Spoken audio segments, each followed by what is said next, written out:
Hey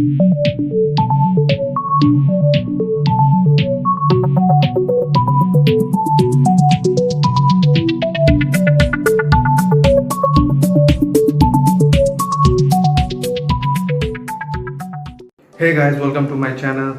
I am Harit. I'm an educational speaker and a blogger.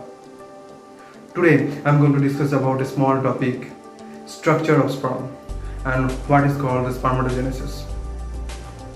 So if you are new to my channel, don't forget to subscribe my channel and hit the bell icon. And if you have any query about this topic, you can make your comment below. So let's start the video.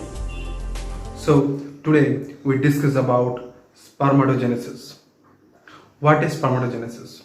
Spermatogenesis is a process by which the haploid spermatozoa develop from the germ cells in the seminiferous tubules of the testes.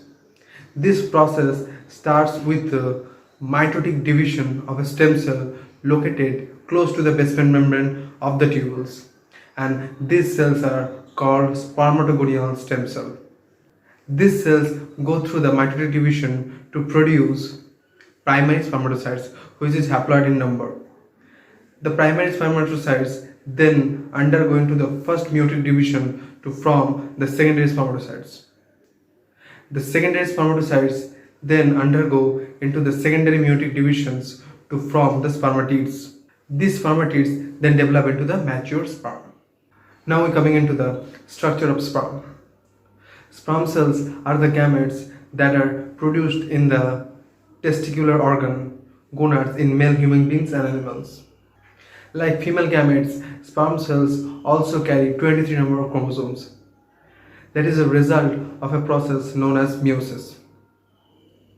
In both in human beings and the animals and all other organisms, these cells are involved in sexual reproduction, that are involved in the interaction of male and female gametes. The general morphology of sperm cells consists of three parts: a distinct head, a midpiece, and a tail. A normal sperm will have a few characteristics. First, a smooth oval head. The head of a normally formed sperm has a smooth surface and resembles like a shape of an egg. The diameter of the head in a sperm cell is 2.5 to 3.5 um, and the length is 4.0 to 5.5 um. They have a well-developed acrosome which covers 40 to 70% of the head. Now we're coming into the midpiece, a slim middle section that are approximately the same size of the head, and a thinner tail section that is about 45 micrometer in length. So now we're coming into the detailed structure of a sperm cell.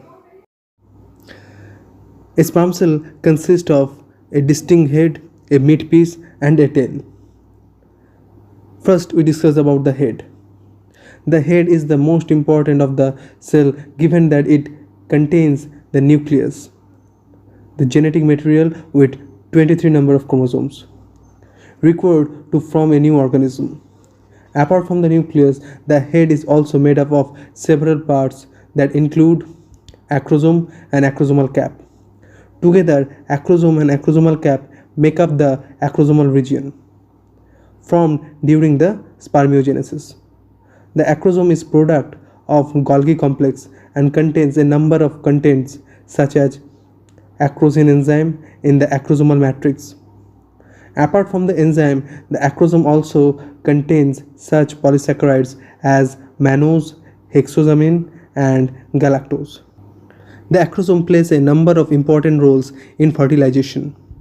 For instance, with a number of its associated molecules, the acrosome is involved in the recognition of the oocyte to be fertilized.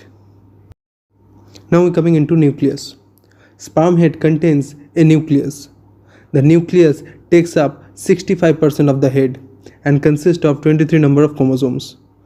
Once the sperm cell enters the egg, the chromosome combines with the female gamete to make up 46 number of chromosomes. It is the total of 46 chromosomes that determine the characteristics of new organism. Now we're coming into the midpiece of a sperm cell. The midpiece is the central part of the stem cell between the head and tail. Like the head, the meat piece makes up about 10% of the total sperm length. Unlike the sperm head that carries genetic material, the meat piece contains tightly packed mitochondria that provide the energy required for swimming. In addition to providing the energy required for swimming, mitochondria also play a role in controlled cell death known as apoptosis. Now we're coming into the tail region of the sperm. The sperm tail is a thin elongated structure that makes up about 80% of the entire length of the sperm. While the tail appears to be one long continuous structure, it is divided into the several parts include connecting piece. This is the part that connects the flagellum to the sperm head. Meat piece. In some books, the meat piece is described as a part of the tail. It contains mitochondria and thus provides the energy required for movement. The principal piece is the axial filament and end piece. Principal piece and the end piece of the flagella help to generate the waveform that allows for movement. So this is all about the structure of sperm.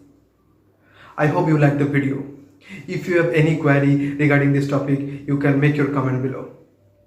Before end of the video, I would like to thank all of you for watching my videos. And if you like my videos, then go and subscribe my channel and hit the bell icon. Thank you.